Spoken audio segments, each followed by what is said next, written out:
없으신 성실하신 그 사랑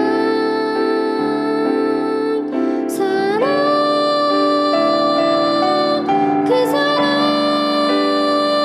날 위해 죽으신 날 위해 다시 사신 예수 그리스도 다시 오실 그 사랑 지금도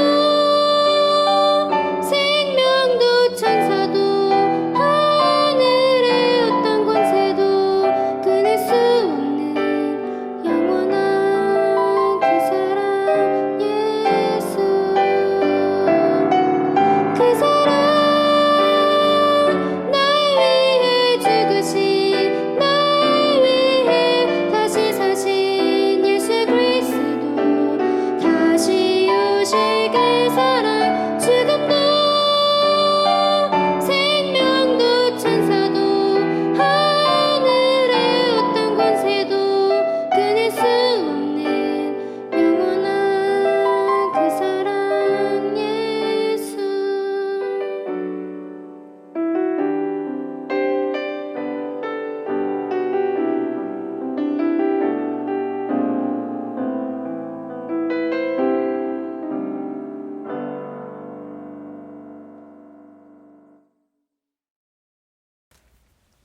사랑이 많으신 주님, 오늘도 저희가 각자의 자리에서 주님께 예배드릴 수 있게 해주심에 감사드립니다.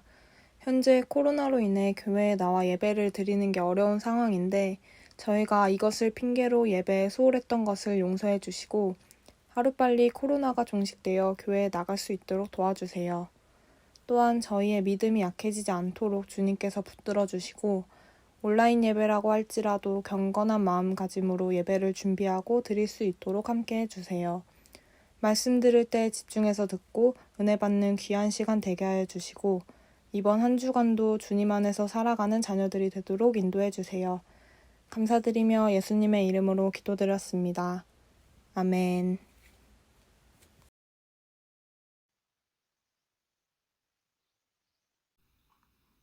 내가 사람의 방언과 천사의 말을 할지라도 사랑이 없으면 소리나는 구리와 울리는 꽹과리가 되고 내가 예언하는 능력이 있어 모든 비밀과 모든 지식을 알고 또 산을 옮길 만한 모든 믿음이 있을지라도 사랑이 없으면 내가 아무것도 아니요.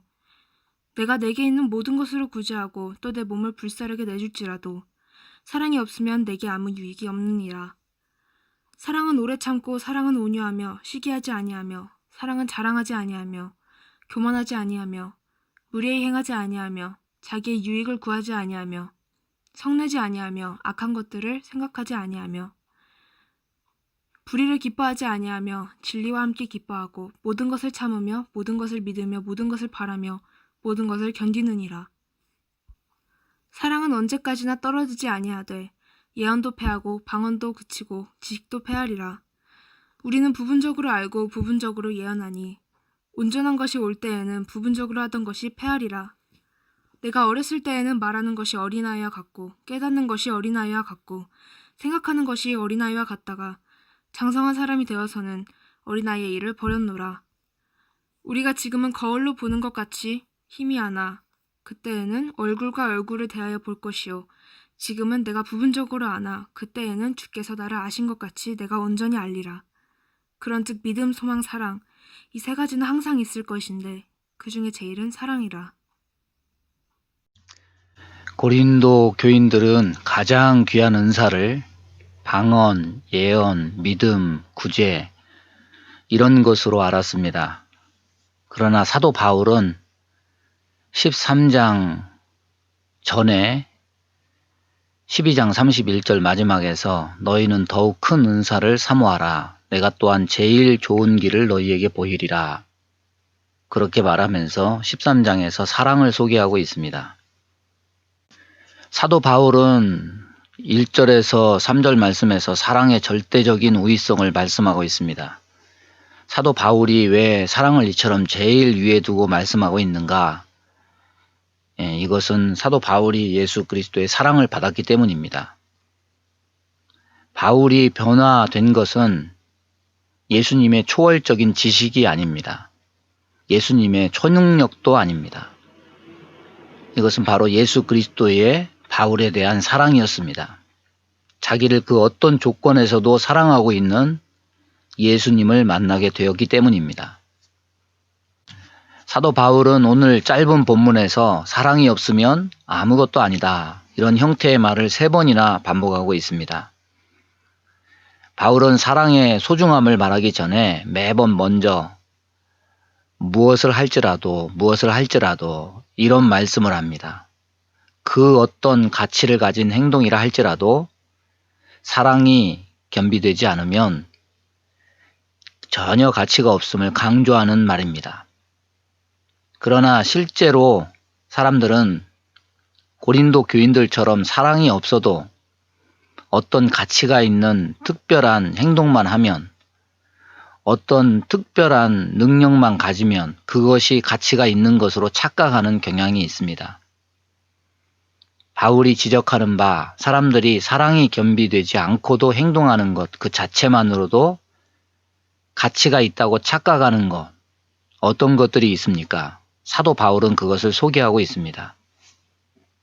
입술에서 나오는 말, 이것은 하나님께서 우리의 마음을 표현하라고, 나타내라고 물리적으로 주신 유용한 수단입니다. 방언은 20세기 말에 우리 한국에서 중요한 논쟁의 대상이 될 만큼 뜨거웠지만은 이건 역시 성령 하나님께서 우리에게 주신 은사 중에 하나입니다. 그러므로 그 자체를 가지고 가치를 가지고 있다는 면에서는 누구도 이의를 제기할 수 없을 것입니다. 또 천사의 말은 선하고 아름다운 용어로 가득한 아름다운 말을 말합니다. 전혀 세상에 때묻지 않은 채 우리의 귀에 들려져서 우리 모두의 마음을 사로잡는 말입니다.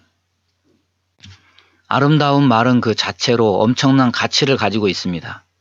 그러나 이렇게 방언과 천사의 말이 가치가 있고 힘이 있어도 그것을 말하는 사람들의 마음에 사랑이 없으면 그것은 울리는 꽹과리 소리에 불과하다고 말씀합니다.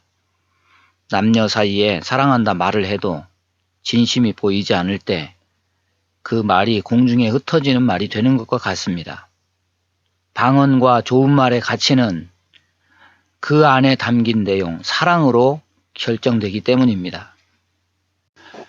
2절 말씀에 내가 예언하는 능이 있어 모든 비밀과 모든 지식을 알고 또 산을 옮길 만한 믿음이 있을지라도, 예언과 믿음에 대해서 말씀합니다.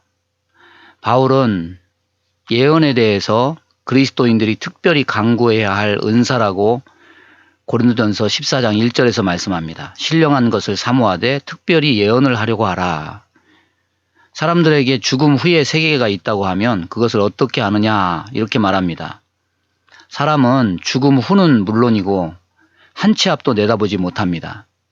이런 세상 살면서 앞일을 내다볼 수 있고 그래서 감추어진 모든 비밀을 알 수 있다는 것, 그 자체로 큰 능력일 것입니다. 그러나 비밀과 지식을 안다 해도 사랑이 없으면 무용지물이라고 말씀합니다. 구약에 봉인된 묵시 다니엘서, 신약에 풀린 묵시 요한계시록, 이것을 주신 이유는 무엇입니까? 비밀과 지식을 간직하고 있지만 거기에 있는 가장 큰 근본적인 것은 인간을 구원하시려는 하나님의 사랑입니다. 산을 옮길 만한 믿음. 성경은 믿음이 없으면 하나님을 기쁘시게 할 수 없다고 말합니다. 믿음이 있어야 하나님께서 기뻐하십니다. 또 불가능한 것들을 가능케 할 수 있는 능력을 맛보게 됩니다. 대개 실패의 원인 중 하나는 믿음이 없기 때문입니다. 넘어져도 믿음이 있으면 일어날 수 있습니다. 또 믿음이 있으면 그 믿음이 겨자씨만 해도 산을 옮길 수 있다고 예수님은 말씀하십니다. 그렇지만 큰 믿음이 있어서 산을 옮겨도 사랑이 없다면 그것은 큰 의미를 갖지 못한다고 말씀합니다. 예수님께서 세상에 계실 때 많은 병자를 고치셨습니다. 장님의 눈을 뜨게 하시고 죽은 자를 살리기도 하셨습니다. 그렇지만 병 고침 받았다고 장님이 눈을 떴다고 무슨 의미가 있습니까? 문제는 이러한 이적을 통해서 하나님을 만나야 한다는 것입니다. 하나님께서 나를 사랑하시고 하나님께서 나와 함께 하신다. 이 사실을 받아들이게 되면 믿음으로 말미암는 내용이 생기는 겁니다. 그렇기 때문에 사랑은 곧 믿음의 내용이 됩니다. 이적도 사랑이 없으면 아무것도 아닙니다. 이 사건을 통해서 하나님의 사랑을 믿게 됨으로써 의미가 있어지는 겁니다. 십자가는 내 죄가 이만큼 큰 것을 말하고 또한 십자가가 아니고는 그 무엇도 나를 구속할 수 없음을 말해줍니다. 그러나 우리가 그것을 믿지만 그냥 믿는 것이 아닙니다. 진정으로 믿는 자는 한 가지를 체험케 됩니다. 십자가 속에 계시된 하나님의 엄청난 사랑, 죄인을 향한 구제불능한 인간을 향한 하나님의 사랑을 확증하게 됩니다. 그러므로 믿음의 내용은 곧 사랑이 되는 것입니다. 또한 사랑은 믿음의 동기입니다. 여러분은 어떤 믿음을 가지고 있습니까? 내 소원을 이루고 내 목적이 성취될 것이라는 믿음입니까? 이것은 초보적인 어린아이와 같은 믿음입니다. 정말로 바른 믿음이란 하나님 사랑에 대한 응답입니다. 여러분, 탕자가 집에 돌아왔을 때를 생각해 보시기 바랍니다. 아버지는 그를 사랑으로 얼싸안고 잔치를 베풀었지만 아들 입장에서 보면 참 염치가 없는 노릇입니다. 부끄럽습니다.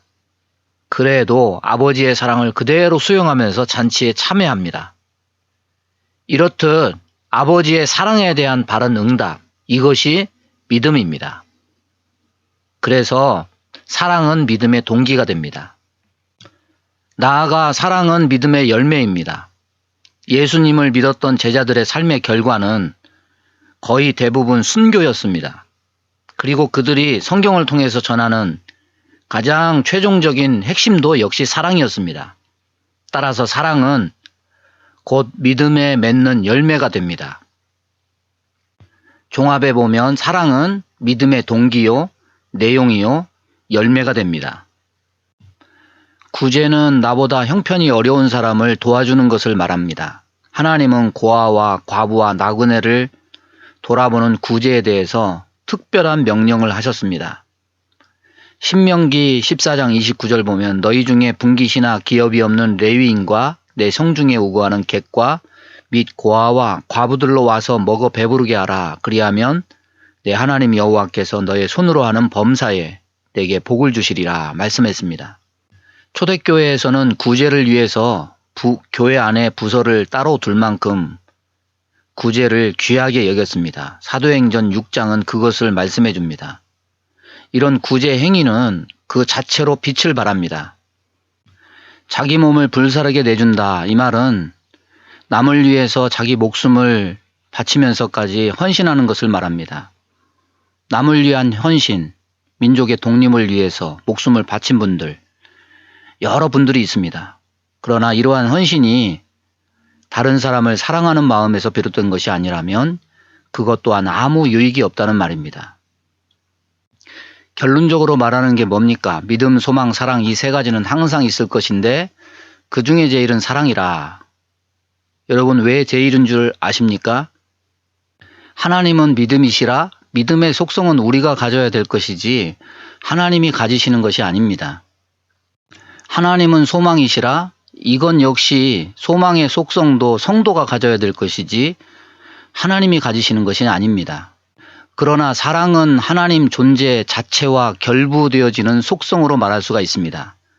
그래서 사도 요한은 하나님은 사랑이시라 이렇게 말씀한 겁니다. 요한은 하나님의 속성을 사랑이라는 한마디 말로 요약했습니다. 믿음, 소망, 사랑 셋 중에 사랑은 충분히 하나님의 속성으로 요약될 수가 있습니다. 그래서 그 중에 제일이 될 수 있습니다. 그 무엇보다도 제일 가치 있는 것이 될 수 있습니다. 사랑은 영적 성품입니다. 또한 예수님의 성품입니다. 은사는 하나님 사랑을 받은 뒤에 써야 제대로 써지는 겁니다. 그래서 사도 바울은 14장 1절에서 사랑을 따라 구하라 말씀합니다. 그렇지 않으면 다른 가치들이 아무 유익이 없기 때문입니다. 사랑보다 그 무엇이 가치 있는 것이 아닙니다.